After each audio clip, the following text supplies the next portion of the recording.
तलबा व तालबात Farooq foundation online school के ज़रिए यकसा निसाब के मुताबिक तालीम हासिल करें। अगर हमारी वीडियोस पसंद आएँ तो चैनल को सब्सक्राइब करें और दोस्तों के साथ शेयर करें और बेल आइकन को लाजमी प्रेस करें ताकि आने वाली नई तालीमी वीडियोस आपको मिल सके। Assalamu alaikum dear students. I am Faisal. I am here to represent recording number 31, class at 8th General Science chapter number 6.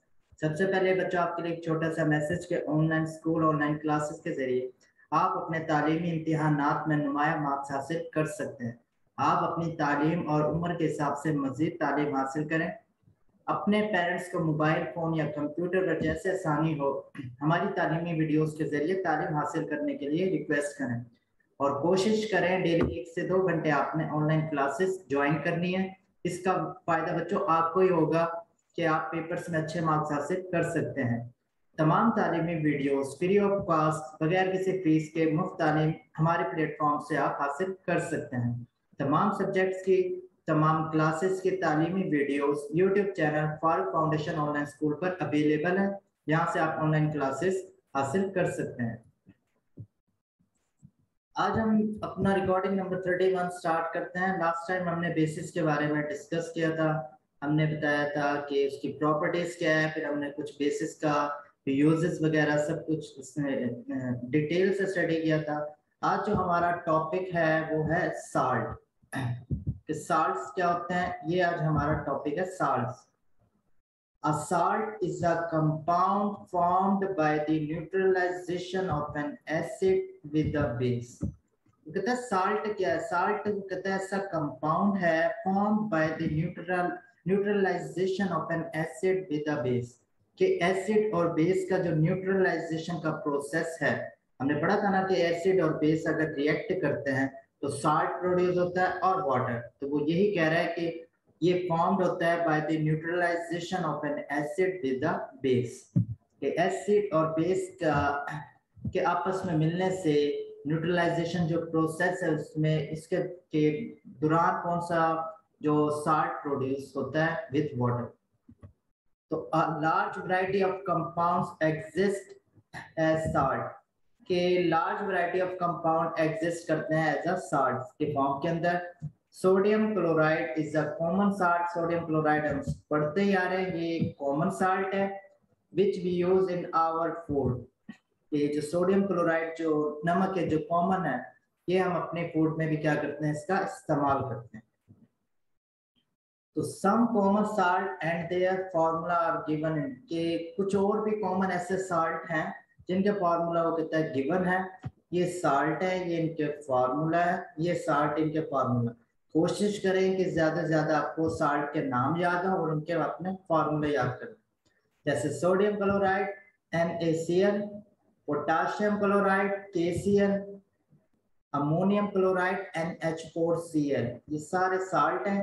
और calcium chloride CaCl2, sodium carbonate Na2CO3, sodium hydrogen carbonate, sodium hydrogen CO3।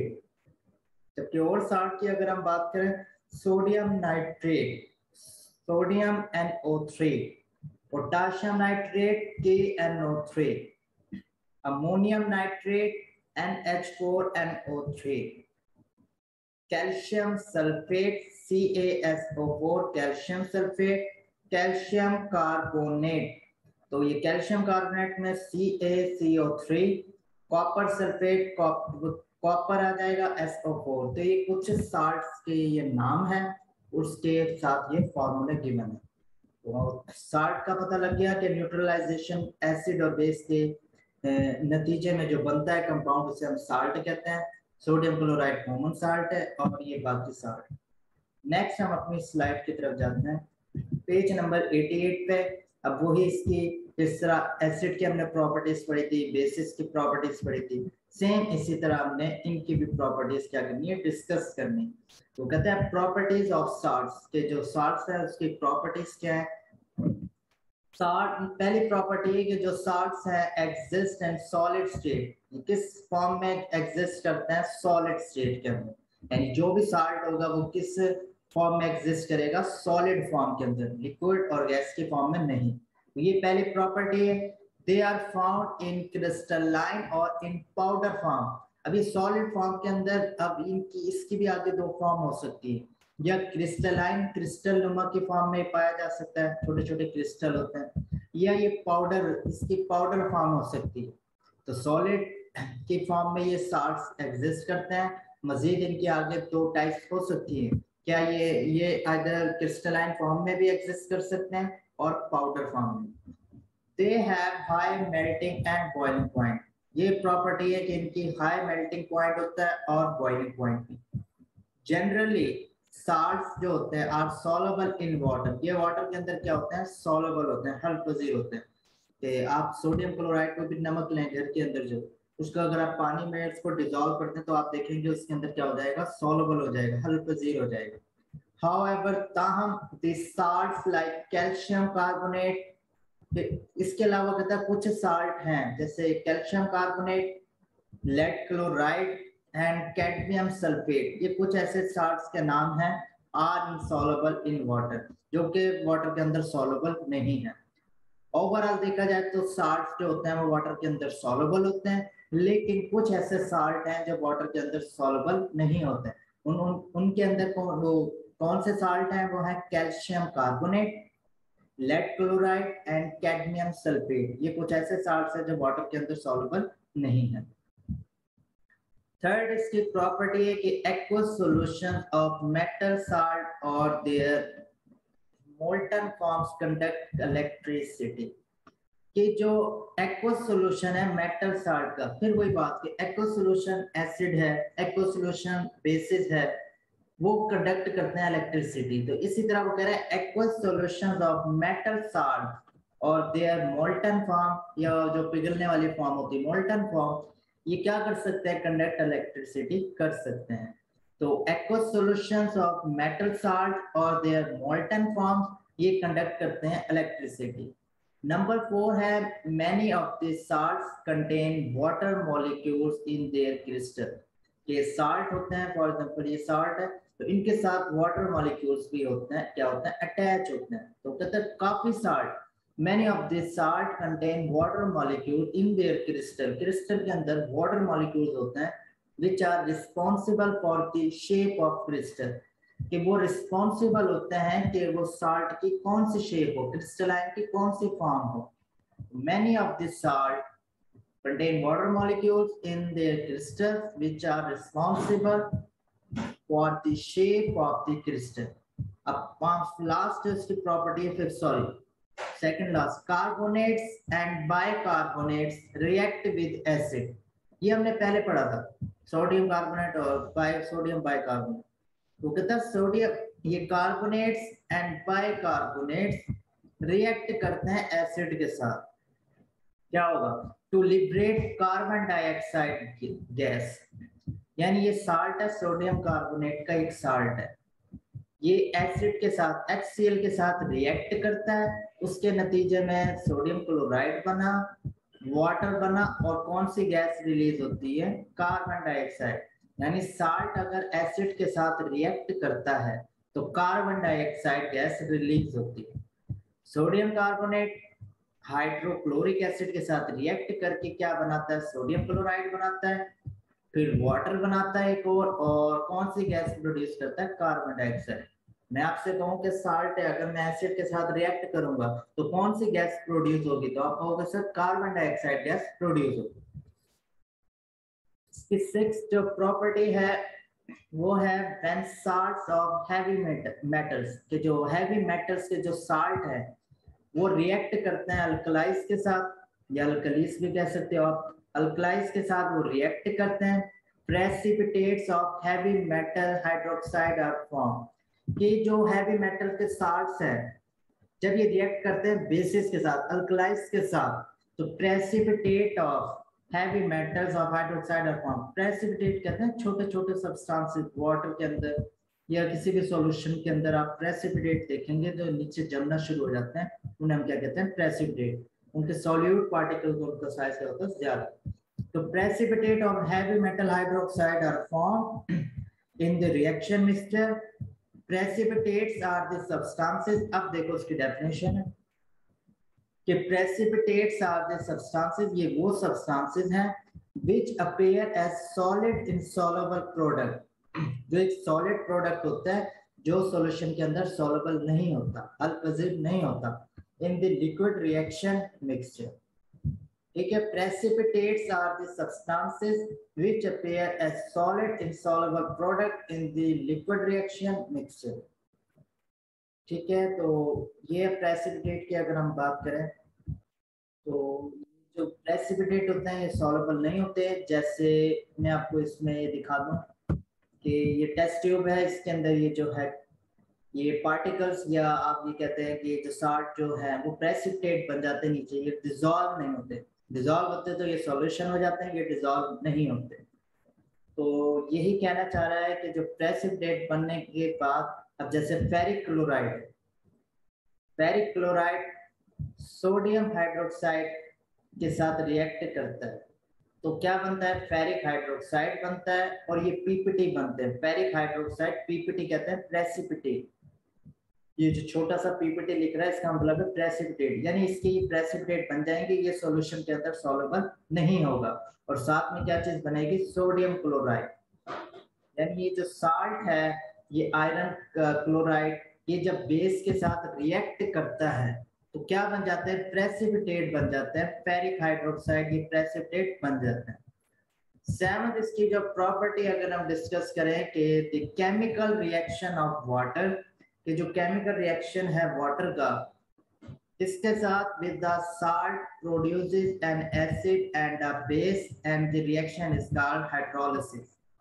कि जो chemical reaction है water का with the salt, कि water अगर salt के साथ react करता है, केमिकल रिएक्ट करता है, N acid and a base and the reaction is called, यानी हम ये कह सकते हैं कि जो वाटर का with a salt produces N acid, कोई एसिड बनाए और बेस बनाए तो and the reaction is called, उस रिएक्शन को हम क्या कहते हैं, हाइड्रोलिसिस रिएक्शन कहते हैं। तो उसमें उसको हम क्या कहेंगे, कौन सा रिएक्शन, हाइड्रोलिसिस रिएक्शन कहते हैं।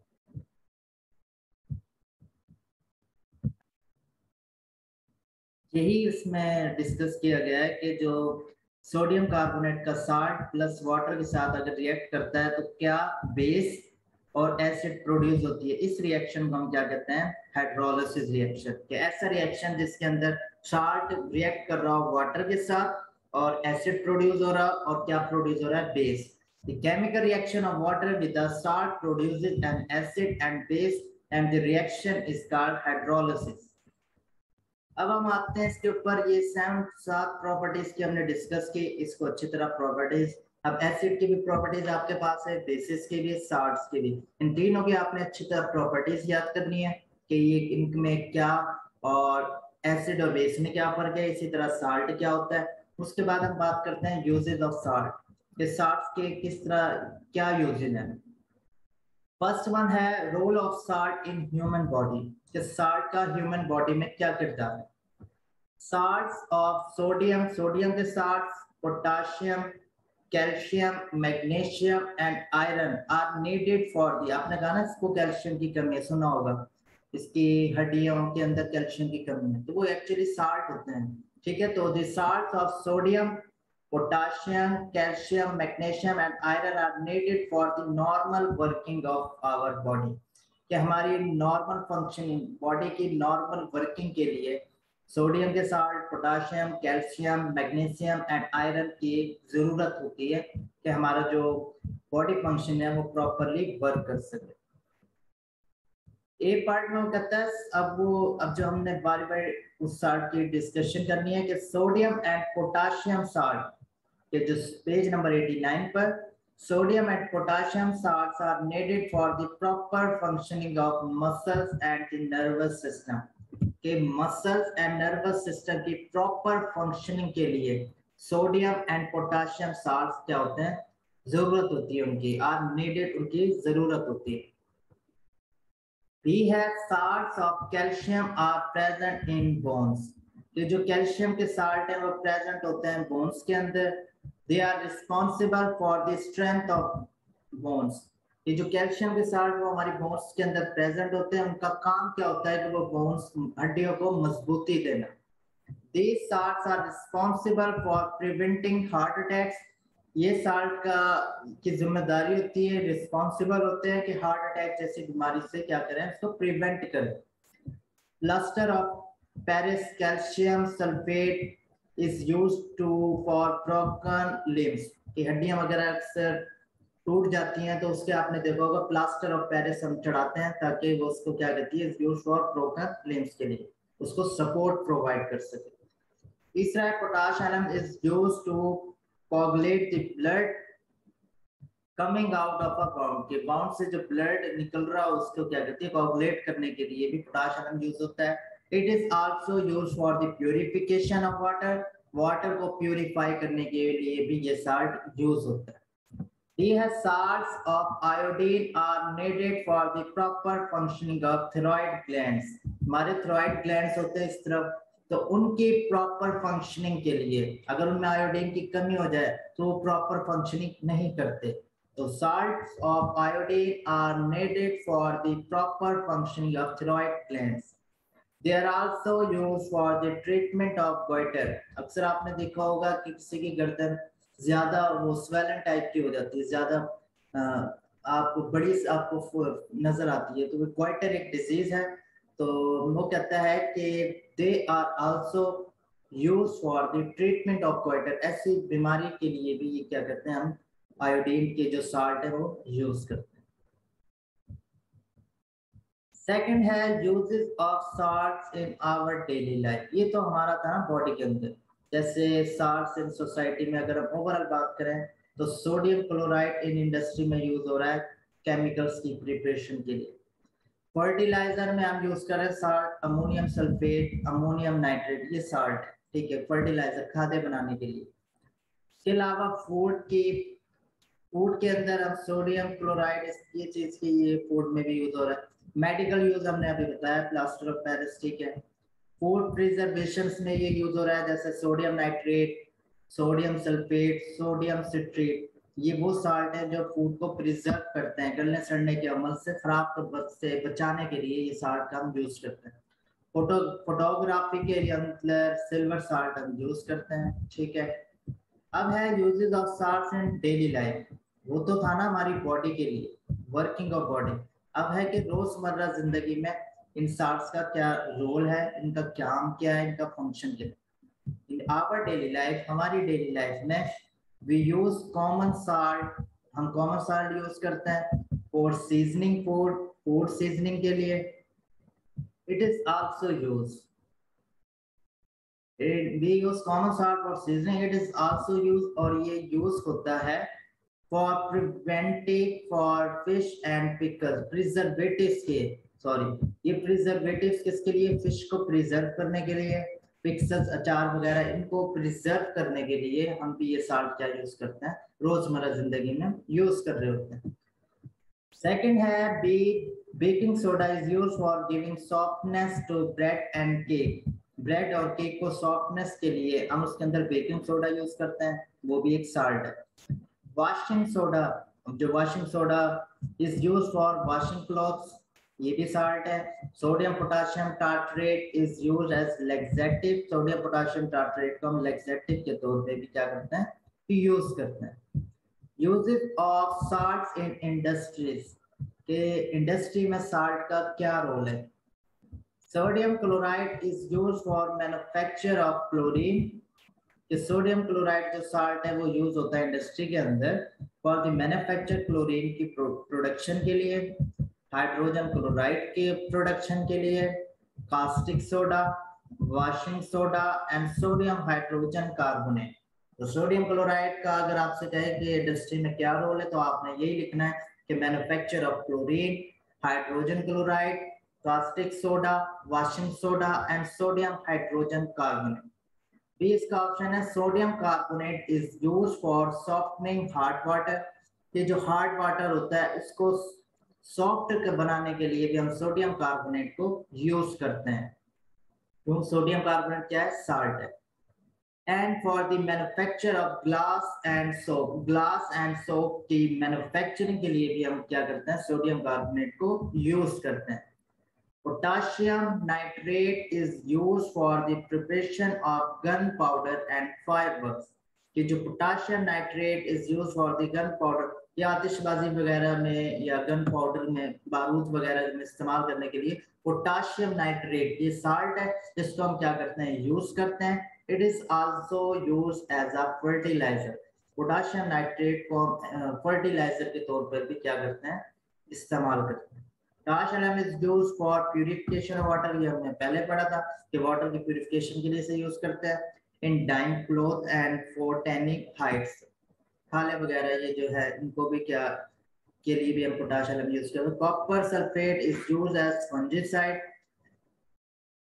कॉपर सल्फेट फंजीसाइड के तौर पे यूज होता है in calico printing and electroplating. तो कॉपर सल्फेट एक साल्ट है, वो फंजीसाइड के फंजाई वगैरह को किल करने के लिए, इन कैलिको प्रिंटिंग के लिए में और इन इलेक्ट्रोप्लेटिंग में भी ये क्या कॉपर सल्फेट यूज होता है। तो साल्ट के हमने इसमें यूजेस देखे। आपने हर ये देखना है कि इंडस्ट्री में अब 4 या 5 इसके इंडस्ट्री में यूज है, तो कोशिश करें कम से कम 3 से 4 तो आपको याद होने चाहिए। इसी तरह डेली लाइफ के अंदर 4 से 5 आप याद करें। उसके बाद आपकी ह्यूमन बॉडी की फंक्शन के लिए ये आपने अच्छी तरह प्रिपेयर करना है। कल जो हम पढ़ेंगे पीएच स्केल, कि पीएच स्केल क्या होता है। अब मैं आपको थोड़ा सा इंट्रो दे दूं कि कल जब हम पढ़ें तो हम उसको मजीद ज्यादा डिटेल में पढ़ सकें कि पीएच स्केल होता क्या है। क्योंकि थोड़ा सा ज्यादा है टॉपिक, में इसका इंट्रो अभी दे देता हूँ कि पीएच स्केल हम जैसे अब एक 2 सॉल्यूशंस पढ़े हैं। अब हमें नहीं पता इसके अंदर एसिड किसके अंदर है, इस एक बीकर के अंदर एसिड है या दूसरे के अंदर। तो कुछ ऐसा स्केल चाहिए हमें, कुछ ऐसा मेजरमेंट स्केल चाहिए, हमें पता चले, हम बता सकें कि ये एसिडिक है या बेसिक है। अगर ये एसिडिक है तो इसकी जो स्ट्रेंथ है, इसकी जो पावर है एसिड की, जैसे हम कहते हैं ना ये वीक एसिड है, ये स्ट्रॉन्ग एसिड है। जैसे हम कहते हैं ये वीक एसिड है और ये स्ट्रॉन्ग एसिड है, तो ये हमें कैसे पता चलेगा कि ये स्ट्रॉन्ग एसिड क्यों है, ये वीक एसिड क्यों है। फिर कि ये बेस है तो ये वीक क्यों है और ये स्ट्रॉन्ग क्यों है। तो इसके लिए हमने एक खास पैरामीटर चूज किया है जो हमें बताता है, एक पैरामीटर एक स्केल है जो हमें बताता है कि ये सब्सटेंस वीक एसिड है, ये स्ट्रॉन्ग है और ये बेस है, ये न्यूट्रल है। तो ये कल हम पढ़ेंगे इंशाल्लाह पीएच स्केल के बारे में। अल्लाह हाफिज।